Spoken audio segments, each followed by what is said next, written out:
Hello, everyone. My name is Lauren Wild, and welcome to this transmission on the autumn equinox or the equinox season. So for those of you in the Northern Hemisphere, happy autumnal equinox. And for those of you in the Southern Hemisphere, happy spring equinox. So in tradition, these are known as the equinoxes. And in neo-paganism, modern paganism, these two celebrations were named Mabon and then Ostara. So without going into too much detail, I worked with an Irish mythologist last year, and I asked her if anybody in Ireland or in Scotland or Wales or anywhere, if they use the words Mabon or Ostara, and she said no. So I asked one of my teachers about it, and she also said no. Those were Christianized names for male monks. And if you look at, especially like Mabon, Mabon is named after a male Welsh god. And so they tend to use solstices and equinoxes, and then they actually do use the cross-quarter names, which the next one will be Samhain, because those are actually Gaelic. Like those are the actual words of them being Gaelic in nature.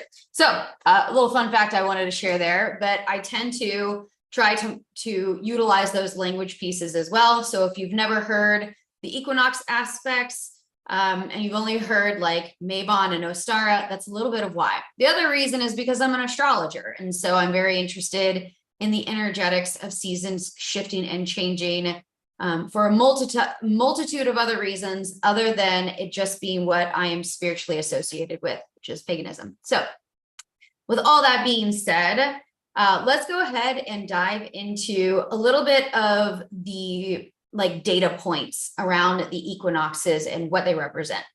So in the Northern Hemisphere, autumn equinox happens when the sun moves into the Libra constellation. And in the Southern Hemisphere, it's going to be when the sun moves into the Aries constellation. So they're very much like the pagan wheel of the year is based on Irish time. So it doesn't always make sense seasonally for those that are in the Southern Hemisphere, but I've worked with many people in the Southern Hemisphere, and they say they feel that descent energy relatively well. It just depends. Each person is different. So I am in America, and not to be American centric, but it is what I know and what I teach. And that is pretty Northern Hemisphere centric in regards to the wheel of the year, the passing of time. Okay. So this weekend, we're going to see the sun move into the Libra constellation. I am a native Libra, so happy solar return, all of my Libras out there. And what happens at equinoxes stemming from the word equal, equanimity, they're being balanced, okay, is that we get two periods of time in our calendar year where there are equal amounts of light and dark in the sky, in the heavens. So for those of us in the Northern Hemisphere, the wheel of the year is now cascading towards darkness because we're moving towards winter solstice or Yule. And then in the Southern Hemisphere, the wheel is turning towards light because they're in spring equinox. And so they're moving towards summer solstice, right? The solstices are the peak of the energy. They're the longest day of the year and the longest night of the year, but then they wheel us back towards the other direction, okay? So it's all about seasons, cycles, and the equality of knowing, embody that the sun will return and that we need darkness to recover, okay? So I just wanted to share a bit of that on the energetics. This is an equalizer energy. Now, on an astrological level, this year, this is September, the year of 2023, we have Mars in Libra, and it kind of brings a change to Libra's usual, like easygoing, people-pleasing, codependent ways, right? Like it makes us more assertive. What's also happening is that even just a month from now, we're going to get our first solar eclipse in Libra at 21 degrees of Libra on October the 14th. And it's a big time for all the cardinal signs, but especially for Aries and Libra, because that is where the nodal axis is, and it's moving at the time of this video. All right.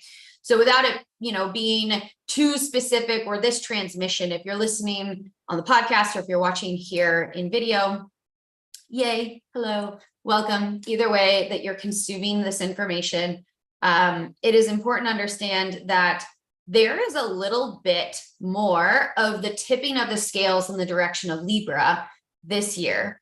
And what's interesting is that, its counterpoint is Aries, but Aries is ruled by Mars. So it's like we've got this really strong, like bringing up to the surface old frustrations, old irritations, things that may feel out of balance. They're really going to get put in the spotlight at this time. Okay, so I just wanted to share a little bit about the astrological piece and what is generally just happening during any time that there's an equinox. It's a rebalancing of energy. Now, let's come back to our autumn equinox energy, because that's the thing I'm the most interested in this transmission, is what happens to us on an embodied level. So as the wheel starts to move towards darkness, we get this rebalancing effect, and we also have this opportunity to pause and to really be grateful for all of the seeds that we planted, starting from the previous season, right? Which was really and truly around Imbolc. That's when February 1st, that's when we start kind of sifting through, like, what are we going to plant energetically and physically from an agricultural perspective, right?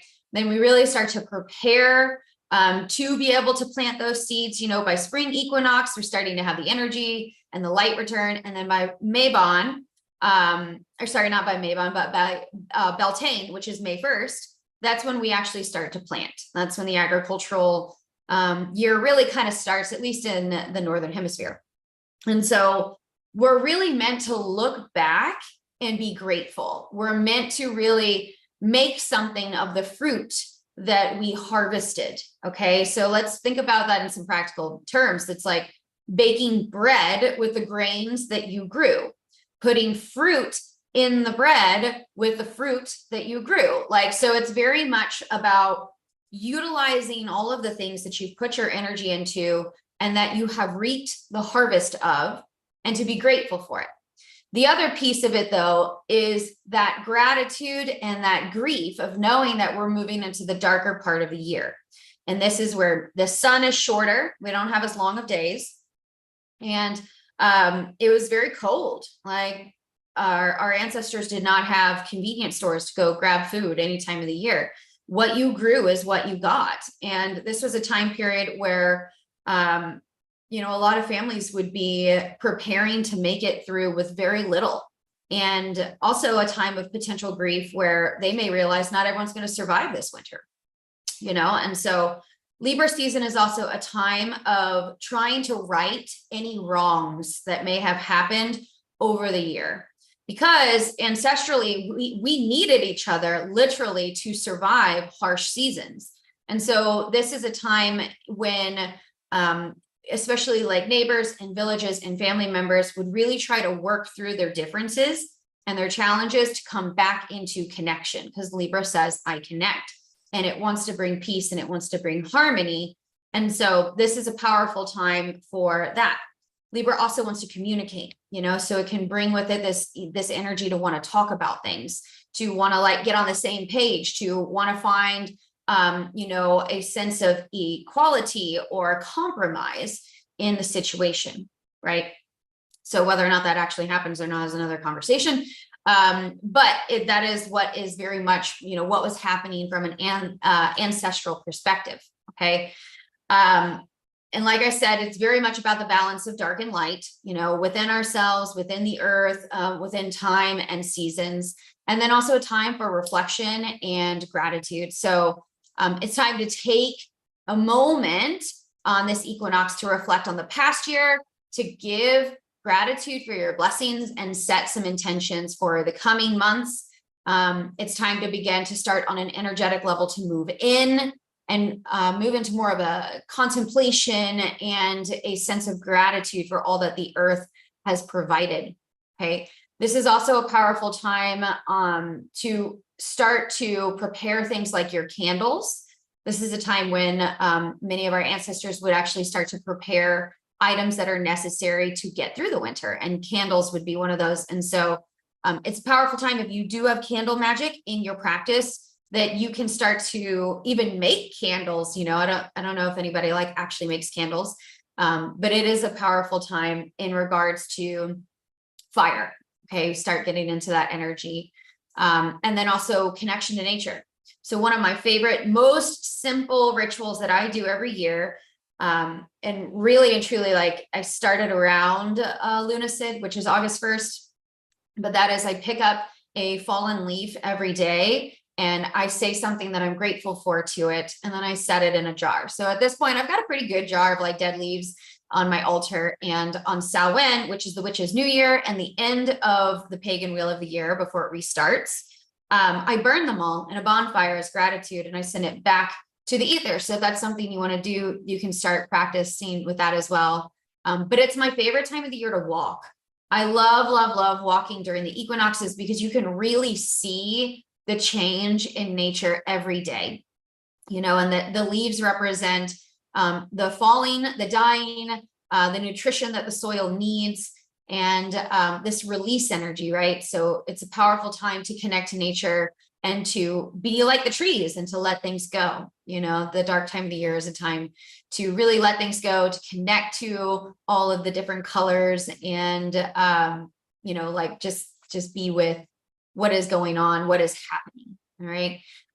It's a great time also for collecting all the herbs out of your gardens, you know, hanging and drying all of your herbs.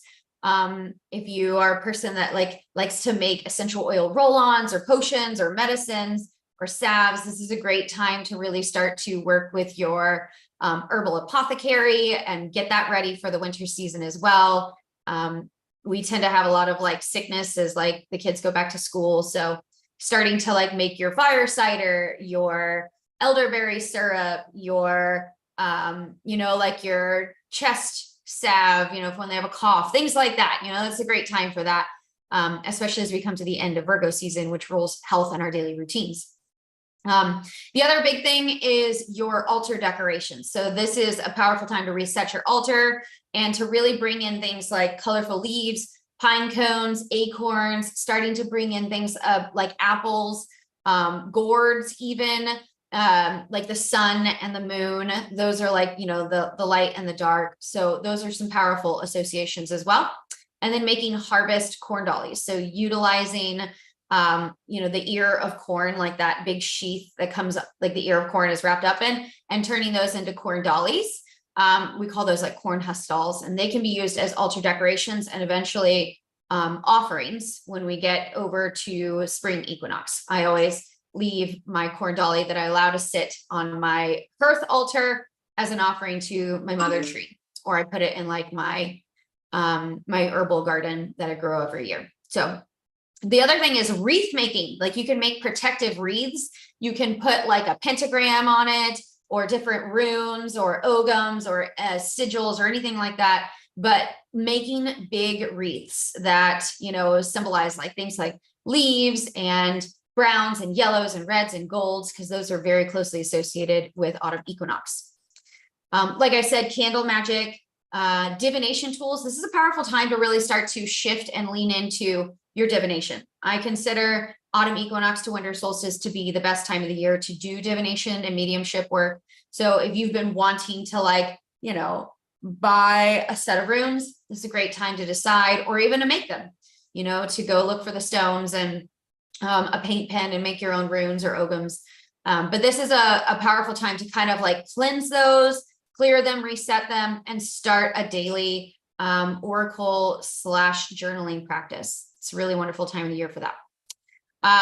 Some kitchen witchery, right? Like I talked about, starting to bake your bread, starting to preserve your fruits, really making the most out of everything that you harvested in the solar part of the year.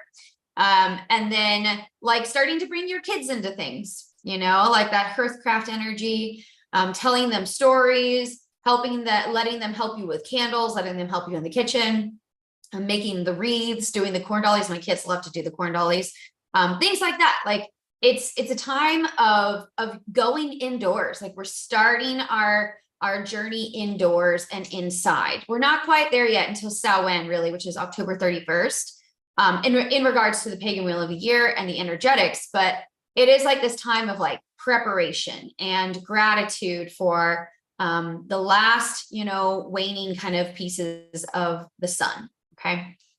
But earth tones are closely associated with this time of the year, reds, oranges, looking at like the leaves that are falling. If you live in a place that has 4 seasons, I grew up in Florida, so I really didn't get to experience like the changing of seasons. And I have to say, like, it has been very helpful to feel the four seasons as a person that's really closely aligned with those things. So some different associations with deities at this time.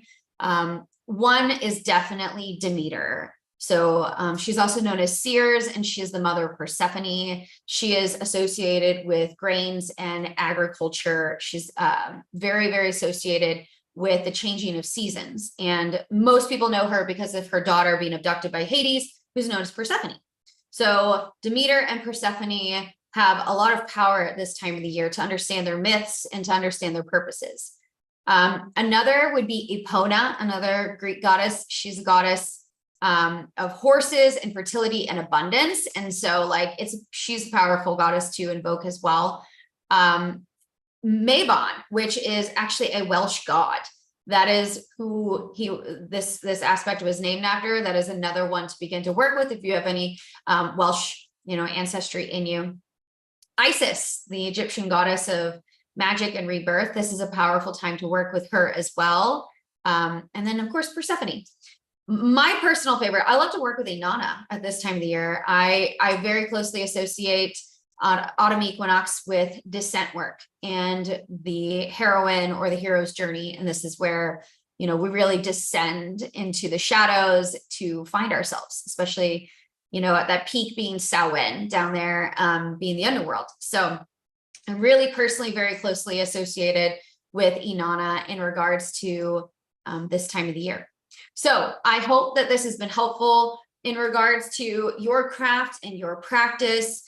It's important to understand that gratitude is really the center of it, and also preparation for what's coming, don't be idle about it, to work through things with people that you care about and, try to find compromises, try to find equality, to see which relationships are going to be supportive and which ones are just going to drain you of your resources, literally, and then the other aspect would really be to learn how to start to prepare to move inwards into a place of contemplation and gratitude for darkness, because our ancestors knew that they had to rest, especially from Samhain, which is the end of October, to Imbolc, which is the beginning of February, to have the energy necessary to, number one, survive while not having a lot of resources, but number two, to have the energy to be able to harvest and to plant and to do all of the hard work that they had to do every year.